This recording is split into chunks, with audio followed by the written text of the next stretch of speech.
TPS పై ప్రత్యేక విధానం చంద్రబాబు నాయుడు గారు అంటాడు. ఉద్యోగుల కాండ ఎవడన్నా నవ్వుతుండ్రు, నోటితో కాదు ఇంకా దేంతో నన్ను నవ్వుకుంటారు.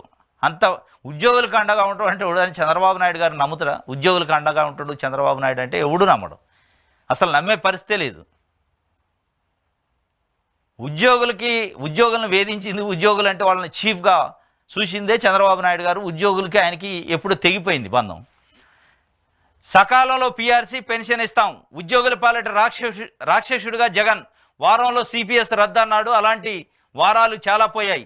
ఫిట్మెంట్ ఇవ్వకుండా ఇబ్బందులు, డిఎల్ లేవు, రివర్సు పీఆర్సీ. 25,000 కోట్లకు పైగా బకాయిలు, ఒక నెలలోనూ ఒకటిన పెన్షన్ ఇవ్వలేదు. మద్యం షాపుల వద్ద టీచర్ల కాపలా, ప్రజలు భూములు కొట్టేసేందుకు పన్నాగం. గత ఎన్నికల్లో కోడికత్తి డ్రామాలు, ఇప్పుడు కులకరాయి నాటకం. పిట్టకథలు బుగ్గన తిన్నదంతా కక్కిస్తా, పిట్టకథల బుగ్గనట బుగ్గన రాజేంద్రనాథ్ రెడ్డి. ప్రజా గళంలో టీడీపీ అధినేత హెచ్చరికాట. వృద్ధుల ప్రాణాలతో చెలగాటం, పెన్షన్ డబ్బు బ్యాంక్ ఖాతాల్లో వేస్తారా? మరి మీ ఖాతాలో వేయాలా?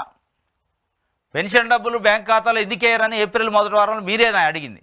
వాళ్ళని ఎందుకు ఆఫీసులు చుట్టూ తిప్పుతున్నారు, బ్యాంకుల అకౌంట్లో వేయండి అని. మళ్ళీ ఇప్పుడు వేస్తుంటే అట్లా కాదు, వాళ్ళని ఇళ్ల చుట్టూ తిప్పాలా, ఆఫీసుల చుట్టూ తిప్పకుండా ఎందుకు వేస్తారని నిలదీస్తాడు చంద్రబాబు నాయుడు గారు. ఇంకేమంటాడు, చెలగాటం ఆడుతాడు. వృద్ధుల ప్రాణాలతో చెనగాటం ఆడింది ఎవరంటే చంద్రబాబు నాయుడు గారు అని 65 లక్షల మంది పెన్షన్దారులు ఇవాళ మాట్లాడుకుంటున్నారు.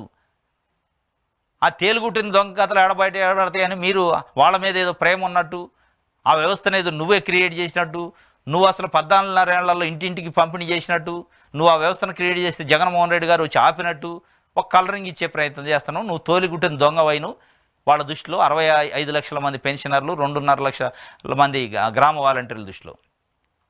అన్ని గ్రామాల్లో బ్యాంకులు ఉన్నాయా? 5 నుంచి 10 కిలోమీటర్లు వెళ్ళాలి. గత నెలలో 33 మంది చనిపోయారు. ఇంటి వద్దే పెన్షన్ల పంపిణీ చేయాలి. ఎవరు చేయాలా? ఒక్క లెటర్ రాయి అయిపోద్ది. ఇంటి వద్దే పెన్షన్ పంపిణీ చేయండి విత్ గ్రామ వాలంటీర్లతోనని చెప్పండి.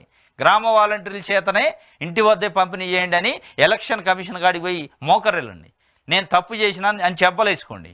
అప్పుడు వాళ్ళు పంపిణీ చేస్తారు. ఇవాళ కూడా టైం ఉంది, ఇవాళ 30 రేపు కదా ఫస్ట్. ఇవాళ లెటర్ రాయండి, ఎలక్షన్ కమిషన్ అన్నీ బంద్ చేసుకొని ఎన్నికల సంఘం ఆఫీస్ దగ్గర కూర్చోడిపోయి ఎట్టి పరిస్థితుల్లో మీరు ఇంటి దగ్గరనే పంపిణీ చేయాలి. ఆ లెటర్ మళ్ళీ వాపసు తీసుకోండి, మీరు రాసిన లెటర్లు, మీరు వేసిన కేసులు తీసుకొని అంటే ఇమీడియట్గా నిమిషాల్లో పని. దానికి ఇవన్నీ డ్రామాలు ఎందుకు స్టేజీలెక్కి?